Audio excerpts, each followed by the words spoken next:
Hello guys, welcome to my YouTube channel. तो आज हम माइक्रोबायोलॉजी का टॉपिक इम्यूनिटी करने वाले हैं। This is the most important topic from exam point of view. So let's start the topic. So immunity क्या होता है? The term immunity is defined as resistant exhibited by the host against any foreign antigen including microorganism. जो immunity को हम define करेंगे, ये resistance होती है किसी भी होस्ट के पास, किसके अगेंस्ट? फॉरेन एंटीजन के अगेंस्ट। किसी भी कोई भी माइक्रो ऑर्गेनिज्म हो सकता है, that is bacteria, virus, anything, कोई भी माइक्रो ऑर्गेनिज्म। तो एक ही होस्ट के अंदर रेजिस्टेंस होती है किसके अगेंस्ट? फॉरेन एंटीजन के against. This resistance play a major role in prevention of infectious disease. जो ये रेजिस्टेंस होती है एक मेजर रोल प्ले करती है किसको प्रिवेंट करने के लिए? इन्फेक्शियस डिजीज को प्रिवेंट करने के लिए। तो इम्यूनिटी के टू टाइप्स होते हैं, innate immunity and acquired immunity. Innate immunity एक इंडिविजुअल के अंदर बाय बर्थ, मींस बर्थ से ही प्रेजेंट होती है, और acquired immunity through life time हमें मिलती है। इसके भी दो टाइप्स होते हैं, active immunity and passive immunity. Active immunity again have two types, two subtypes, natural active immunity and artificial active immunity, and passive immunity also have two subtypes, natural passive immunity and artificial passive immunity। तो हम innate immunity और acquired immunity के बारे में पढ़ते हैं। Innate immunity, it is the resistance which individual possesses by birth. ये वो इम्यूनिटी होती है जो किसी भी इंडिविजुअल के अंदर बर्थ से ही प्रेजेंट होती है। It is by virtue of his genetic and constitutional makeup. Means ये जो इम्यूनिटी है वो एक इंडिविजुअल के अंदर की होती है, उसकी जेनेटिक और कॉन्स्टिट्यूशनल मेकअप की वजह से। It does not depend on prior contact with foreign antigen.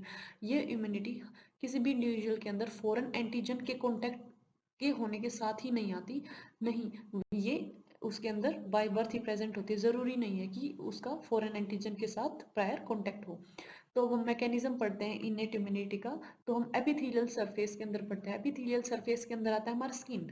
It is not only act as mechanical barrier to the microorganism but also provide bacterial produces bactericidal secretions. Skin हमारा एक mechanical barrier की तरह ही काम नहीं करता है micro organism के लिए, बल्कि स्किन क्या है, बहुत सारी बैक्टीरियासाइडल सिक्रीशंस को भी प्रोड्यूस करता है। बैक्टीरियासाइडल्स मींस अगेंस्ट द बैक्टीरिया, जो बैक्टीरिया को किल करते हैं। The high concentration of salt in drawing sweat, the sebaceous secretions and long chain fatty acids contribute to bactericidal activities। जो स्वेट के अंदर, उस सेबेशियस सिक्रीशंस के अंदर हाई कंसंट्रेशन में सोल्ट प्रेजेंट होता है। सेबेशियस सिक्रीशंस, सेबेशियस ग्लैंड जो हमारे क्या है, सीबम रिलीज करते हैं। इनके अंदर हाई कंसंट्रेशन ऑफ साल्ट की वजह से होती है क्या, ये bacterial cidal activities means bacterias को किल करते हैं। और जो long chain fatty acid present होते हैं, ये भी क्या है, बैक्टीरियल साइडल एक्टिविटी को कंट्रीब्यूट करते हैं। नेक्स्ट है हमारा रेस्पिरेटरी ट्रैक्ट में, the inhaled particles are arrested in nasal passage on the moist mucous membrane surfaces. जो हम कोई भी हम एयर को इनहेल करते हैं तो उसमें जो पार्टिकल्स होते हैं, फॉरेन पार्टिकल्स, वो हमारे नेजल पैसेजेस में क्या है, अरेस्ट हो जाते हैं। जो हमारी मोस्ट म्यूकस मेम्ब्रेन होती है उसके अंदर, जो the mucus secretions of respiratory tracts act as a trapping mechanism and hair like cilia propels the particles towards the pharynx where it is swallowed और कफ्ड आउट। जो ये म्यूकस सिक्रेशन प्रेजेंट होती है रेस्पिरेटरी ट्रैक्ट के अंदर, ये कैसे, जो पार्टिकल्स होते हैं इनको ट्रैप मींस रोक लेते हैं, वहीं पे रोक लेते हैं।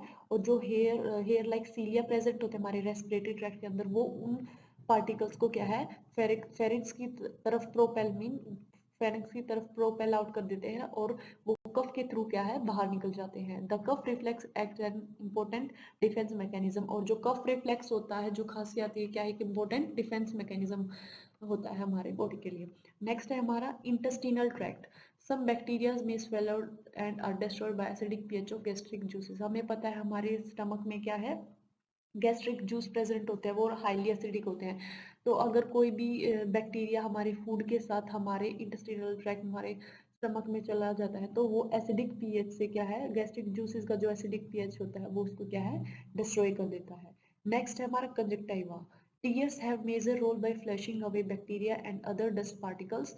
जो टीयर्स होते हैं उनका भी मेजर रोल होता है, वो क्या है, बैक्टीरिया को फ्लश कर देते हैं और अदर डस्ट पार्टिकल्स को क्या है, जो कोई बैक्टीरिया या फिर डस्ट पार्टिकल्स हो, टीयर्स के थ्रू क्या बाहर आ जाते हैं। Lysozyme present in tear has a bactericidal action. जो लाइजोजाइम प्रेजेंट होते हैं टीयर्स के अंदर, उनका क्या है, बैक्टीरियासाइडल एक्शन होता है। क्या है जो लाइसोजाइम क्या है बैक्टीरियाज को किल करता है अगर हमारे टीएस में प्रेजेंट है। नेक्स्ट है हमारा cellular factors. Once the infective agent has crossed the barrier of epithelial surfaces, the tissue factor come into play for defense. Means हमारे जो एपिथेलियल फैक्टर्स थे जैसे स्किन, रेस्पिरेटरी ट्रैक्ट, कंजक्टिवा, अगर कोई भी बैक्टीरिया इन इन सबको क्या है क्रॉस कर जाता है, इन बैरियर्स को क्रॉस कर जाता है, तो उसके बाद कौन प्ले करता है अपना रोल इन एंटीजेंस से प्रोटेक्ट करने के लिए। तो क्या है यहाँ पर tissue factors means tissue role play करते हैं आफ्टर एपिथेलियल सरफेस। अगर कोई भी बैक्टीरिया एपिथेलियल सरफेस को क्रॉस करके हमारे बॉडी में एंटर कर जाता है तो टिश्यू फैक्टर्स रोल प्ले करते हैं डिफेंस के लिए, हमें प्रोटेक्ट करने के लिए। When an infective agent invades tissue, जैसे ही कोई भी इन्फेक्टिव एजेंट टिश्यू के अंदर इन्वेड आ जाता है, एन एक्सुडेटिव इन्फ्लामेटरी रिएक्शन होता है। Exudative mean fluid releasing, inflammatory means inflammation, तो क्या वहाँ पे फ्लूइड रिलीज होगा, इन्फ्लामेशन होगी, तो वहाँ पे एक्सुडेटिव इन्फ्लामेटरी रिएक्शन होगा occurs by accumulation of phagocytes. और वहाँ पे जो जहाँ पर इन्फ्लामेटरी रिएक्शन हो रहा है वहाँ पर फैगोसाइट्स का एक्युमुलेशन हो जाता है। फैगोसाइट्स क्या करते हैं, एनगल्फ करते हैं बैक्टीरिया को, उसको डिस्ट्रॉय करते हैं। Accumulation of phagocyte at site of infection, infection की साइट पे वहाँ पे एक्यूमुलेशन हो जाता है फैगोसाइट्स का। Phagocytic cell ingest this organism and destroy them, तो क्या है फैगोसाइटिक सेल्स उन ऑर्गेनिज्म को इंजेक्ट मीन एनगल्फ कर लेते हैं और उनको डिस्ट्रॉय कर देते हैं।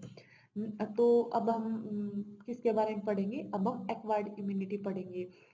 तो एक्वायर्ड इम्यूनिटी, हमने इनेट इम्यूनिटी पढ़ ली, उसमें क्या होता है वो हमारी बर्थ से प्रेजेंट होती है। फिर हमने उसके मैकेनिज्म को पढ़ा है, उसमें आते हैं हमारे एपिथेलियल सरफेस कैसे हमें प्रोटेक्ट करता है। अगर कोई भी माइक्रो ऑर्गेनिज्म एपिथेलियल सरफेस को क्रॉस कर लेता है तो हमारे cellular factor means tissue factors role play करते हैं उस माइक्रो ऑर्गेनिज्म को डिस्ट्रॉय करने के लिए। उसके बाद नेक्स्ट टाइप आता है हमारा इम्यूनिटी का acquired immunity. The resistance acquired by an individual during life is known as acquired immunity. कोई भी रेजिस्टेंस एक मीन्स जो एंटीजन माइक्रो ऑर्गेनिजम्स के अगेंस्ट जो रेजिस्टेंस होती है कि इंडिविजुअल को मिलती है उसके लाइफ टाइम के दौरान, मीन्स उसके पास बर्थ से नहीं होती है, वो अपनी लाइफ टाइम के दौरान उस रेजिस्टेंस को एक्वायर करता है, हम उसको एक्वायर्ड इम्यूनिटी कहते हैं। तो जो एक्वायर्ड इम्यूनिटी हम इन्फेक्शन से भी एक्वायर कर सकते हैं, मीन्स हमें कोई इन्फेक्शन हो गया उसके अगेंस्ट एंटीबॉडी प्रोड्यूस हो जाती है हमारी बॉडी में। अगर दोबारा से वो इन्फेक्टिव एजेंट हमारी बॉडी में आता है तो वो एंटीबॉडीज हमारी बॉडी में पहले से ही उसको पहले ही क्या किल कर देती हैं, या फिर हमें वैक्सीन के थ्रू हमें एक्वायर्ड इम्यूनिटी मिल सकती है हमारे लाइफ टाइम के दौरान। इसके भी दो टाइप्स होते हैं, two types, active and passive immunity. तो हम एक्टिव इम्यूनिटी पढ़ते हैं। एक्टिव इम्यूनिटी, तो एक्टिव इम्यूनिटी भी सब डिवाइडेड होती है टू टाइप्स में, natural active immunity and artificial active immunity. Natural होती है थ्रू क्लिनिकल और सब क्लिनिकल इन्फेक्शंस, मींस हमें क्लिनिकल या फिर सब क्लिनिकल इन्फेक्शन हो जाता है तो उसके बाद एंटीबॉडीज प्रोड्यूस हो जाती है हमारी बॉडी में। नेक्स्ट है आर्टिफिशियल, इंड्यूस्ड बाय वैक्सीनेशन, ये वैक्सीनेशन के थ्रू हमारी बॉडी में ये रेजिस्टेंस प्रोड्यूस होती है। तो हम मैकेनिज्म पढ़ते हैं एक्टिव इम्यूनिटी का। Active immunity stimulates both humoral and cell mediated immunity usually in parallel, means active immunity में जो रिस्पॉन्स होता है वो ह्यूमरल और सेल मेडिएटेड इम्यूनिटी दोनों पैरेलली हमारी बॉडी में स्टिमुलेट करता है एक्टिव रिस्पॉन्स। ह्यूमरल इम्यूनिटी में क्या होता है, it is antibody mediated immunity, means ये एंटीबॉडी मेडिएटेड इम्यूनिटी, इसमें एंटीबॉडीज रोल प्ले करती हैं। It depends on synthesis of, means इसमें जैसे हमारी बॉडी में कोई भी पैथोजन एंटर करता है तो एंटीबॉडीज प्रोड्यूस होती हैं उस एंटीजन के against. It depend on synthesis of antibody by plasma cell, ये किसके ऊपर डिपेंड करता है, एंटीबॉडीज सिंथेसाइज होती हैं प्लाज्मा सेल्स के अंदर। These cells produce specific circulating antibodies which combine specially with the antigen and modify their activity.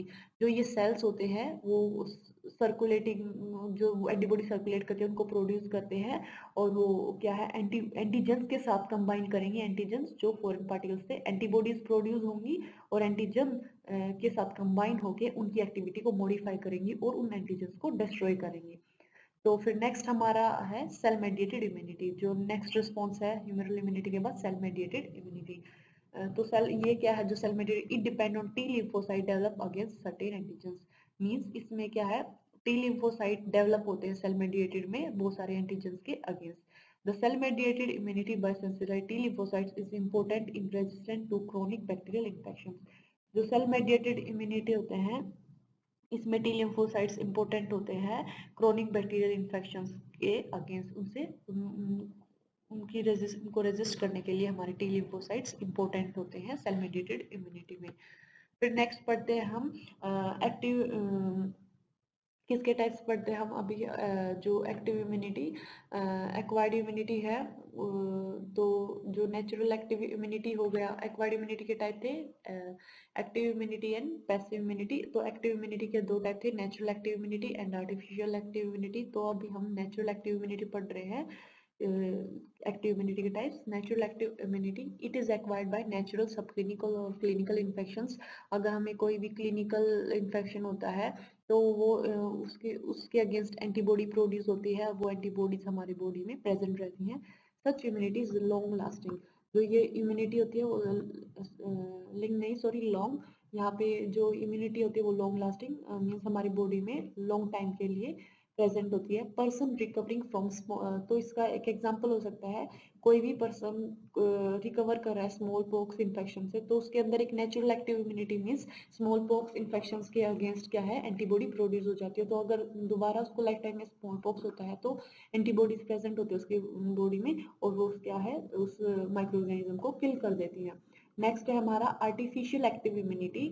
इसमें क्या होता है it is produce by vaccination. जो आर्टिफिशियल एक्टिव इम्यूनिटी कैसे होता है हम वैक्सीनेशन प्रोवाइड करते हैं किसी भी इंडिविजुअल को। The vaccines are prepared from जो वैक्सीन कैसे प्रिपेयर करती है लाइव एटीन्यूएटेड और किल्ड माइक्रोऑर्गेनिज्म। या तो हम लाइव माइक्रोऑर्गेनिज्म लेंगे एटीन्यूएटेड मीन्स उसकी पावर को कम कर देते हैं या फिर किल्ड माइक्रोऑर्गेनिज्म लेंगे या फिर उनके एंटीजेंस और टॉक्सॉइड्स। लाइव अभी जैसे हम कह सकते हैं कि अगर हम लाइव बैक्टीरिया को ये हमारी बॉडी के अंदर इंसर्ट करेंगे तो वो क्या है हमें डिजीज कोज कर सकता है। लेकिन नहीं हम क्या करते हैं पहले उनको कुछ केमिकल्स के थ्रू क्या उनको वीकली एंटीजेनिक कर देते हैं मीन्स उनकी जो डिजीज प्रोड्यूस करने की जो पावर होती है उसको बिल्कुल ही कम कर देते हैं उसको वीक कर देते हैं। हमारी बॉडी में अगर वो एंटर करेगा तो डिजीज कोज नहीं करेगा लेकिन एंटीबॉडी प्रोडक्शन करवाएगा। वो हमारे लिए क्या है हमारी बॉडी को इफेक्ट नहीं करता है ज़्यादा डिजीज कोज नहीं करता है। या फिर एंटीजन या फिर टॉक्साइड टॉक्साइड्स क्या आते हैं बैक्टीरिया बहुत सारे बैक्टीरिया टॉक्सिन्स रिलीज करता है टॉक्साइड्स। तो हम उन टॉक्सिन्स को क्या करते हैं केमिकल्स के थ्रू वीक कर देते हैं। In killed vaccines, the organism are killed by heat, formalin and phenol and alcohol. Killed vaccines में जो organism उनको किससे kill करते हैं heat से या फिर formalin से phenol से या फिर alcohol से। Toxoids are prepared from bacterial exotoxin inactivated by formalin. हम toxoids को कैसे prepare करते हैं bacterial exotoxins हम उनको inactivate कर देते हैं formalin से और या फिर alum precipitated toxoid APT. Toxoids are immunogenic but not toxigenic. अब ये पॉइंट आ गया कि जो टॉक्सोइड्स है इम्यूनोजेनिक मींस इम्यून रिस्पॉन्स तो प्रोड्यूस करते हैं लेकिन हमारे लिए टॉक्सिक नहीं होते वो हमें डिजीज प्रोड्यूस नहीं करेंगे। तो हम कुछ वैक्सीन्स पढ़ेंगे जो हमारे important syllabus point of view से। तो लाइव वैक्सीन्स मींस उसमें बैक्टीरिया प्रेजेंट है लाइव है वो। तो हम इसको एक ट्रिक से याद कर सकते हैं boy love the crime. So boy indicates BCG vaccine for tuberculosis BB BO for OPIV7 vaccine Y for yellow fever and then दा का हम TH ले लेंगे टाइफाइड वैक्सीन। हम C ले लेंगे क्राइम का C चिकन पॉक्स वैक्सीन के लिए। R लेंगे हम रूबेला वैक्सीन। I हम लेंगे इन्फ्लुएंजा के लिए वैक्सीन। M लेंगे हम मम्प्स और मीजल के लिए और E लेंगे हम एंसेफेलाइटिस के लिए। तो ये डिजीज क्या है बहुत सारी वैक्सीन है। नेक्स्ट है हम किल्ड वैक्सीन को याद करेंगे। किल्ड वैक्सीन टैब लेते हैं हम एंटेरिक फीवर के लिए।